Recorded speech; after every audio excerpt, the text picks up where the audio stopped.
Terima kasih Anda masih bersama kami di Tiga Paslon Bicara Korupsi. Saya ke Mbak Tata ya. Mbak Tata, kalau kita lihat apa yang disampaikan oleh Pak Anies yang berupaya dalam gagasannya menyampaikan ada reward bagi pelapor kasus korupsi. Tapi kan kita juga harus menyadari dalam keadaan seperti itu seorang bisa menjadi public enemy ataupun musuh bersama. Ya. Jangankan demikian, bisa dikenakan pasal fitnah atau pencemaran baik dan sebagainya. Bagaimana ini akan dipraktekkan? Ya, kita ada sistem whistleblower system ya, di mana itu dilindungi kerahasiaannya. Jadi di situ kita bisa melihat sistem ini perlu dijaga sehingga whistleblower orang yang meniup peluit ini bisa dilindungi dari ancaman-ancaman. Nah, tapi ketika nanti sudah sudah kepastian hukumnya ada, sudah ditetapkan sebagai keputusan hukum ya. Nah, tentunya ini bisa bisa diberikan reward seperti yang disampaikan Pak Anies.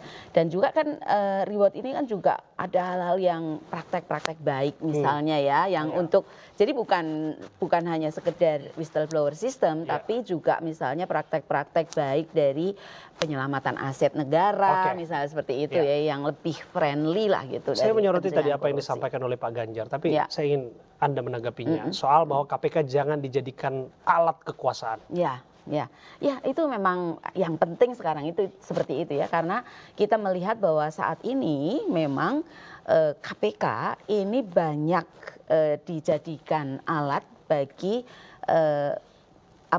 untuk kriminalisasi hal yang tidak disukai oleh kekuasaan, kan gitu ya. Jadi ini ada tebang pilih lah, ada unsur tebang pilih dan itu kelihatan sehingga kita bisa melihat itu juga salah satu mengapa indeks persepsi korupsi turun gitu. Jadi bagi saya apa yang disampaikan itu setuju dengan Pak Ganjar dan Pak Anies juga. Anda sependapat dengan itu, Mas Dede, mengenai KPK pada prakteknya bisa saja digunakan sebagai alat tebang pilih, alat kekuasaan? Ya sebenarnya sih mungkin berbicara seperti itu karena gengnya banyak yang tertangkap gitu ya.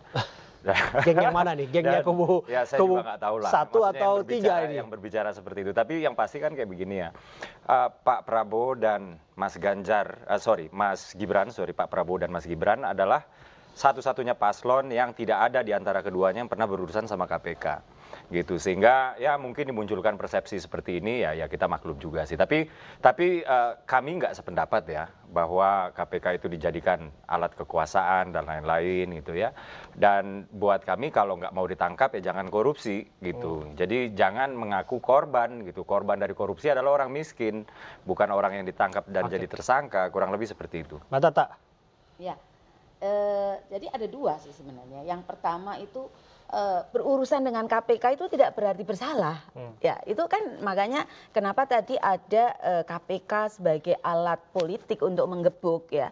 Itu kenyataannya mungkin. Makanya kenapa tadi Pak Anies juga bicara bahwa perlu adanya sistem rekrutmen yang kredibel gitu loh. Sehingga orang-orangnya adalah orang-orang yang tidak bisa diintervensi seperti itu. Saya ke Mas Tama, karena pernyataan itu keluar dari Pak Ganjar, apa penjelasannya?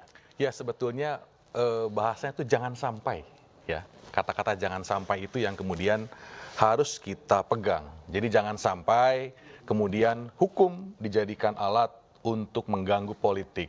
Hukum ya bicara hari ini karena di KPK, maka KPK lah yang kemudian disebut. Jadi KPK jangan sampai, kan begitu, ini kan sebuah pesan. Nah, begitu juga dengan kepolisian, kejaksaan, biar mereka jalan pada ranahnya. Karena hari ini tahun politik, kita juga mengalami misalnya rekan-rekan yang dalam konteks membangun kritik, menyampaikan pesan, kemudian dilaporkan, kemudian diproses secara hukum, dan itu serius jalan prosesnya. Nah ini kan kemudian yang sebetulnya kita wanti-wanti. Jadi kita mengingatkan, ada fenomena yang terjadi, kita himbau semuanya. KPK, kejaksaan, kepolisian itu yang penting. Nah kemudian yang tadi juga terkait dengan apakah pernah berurusan dengan KPK atau tidak, ini kan juga sudah jelas. Kalau saya mau jelaskan soal Mas Ganjar misalnya, dalam surat dakwaan IKTP disebut oleh jaksa bahwa yang mengkontrol, yang kemudian mengkritik secara keras IKTP itu adalah Mas Ganjar. Dalam putusan pengadilan itu juga sama, disebutkan. Dan dalam persidangan sendiri, keterangan Andi Narogong yang kita baca dalam surat dakwaan, dalam kesaksian yang ada di pemberitaan, justru menjelaskan posisi yang memang itu clear. Jadi saya rasa soal kemudian pernah dipanggil itu tidak kemudian dia menjadi pelaku, tapi justru menjadi orang yang sedang menyelamatkan negara karena telah terjadi korupsi di sana. Oke, terakhir ya Mas Tama ya, saya akan kasih kesempatan satu persatu karena waktu kita terbatas. Apakah kemudian lembaga KPK masih dibutuhkan? Kalau kita melihat hari-hari ini ada badai yang terjadi secara internal di dalam tubuh institusi KPK dan ini tidak terjadi dalam waktu singkat, bahkan ini menahun. Ya, masih. KPK sangat dibutuhkan di negara kita. Kenapa? Karena pertama, tidak ada pasal yang menyebutkan bahwa KPK itu ad hoc. Itu kan semuanya asumsi. Tapi nggak ada dalam pertimbangan putusan, dalam pertimbangan penyusunan undang-undang, bahkan dalam memori Vantulichting yang dibahas di DPR itu nggak ada. Jadi kita butuh KPK.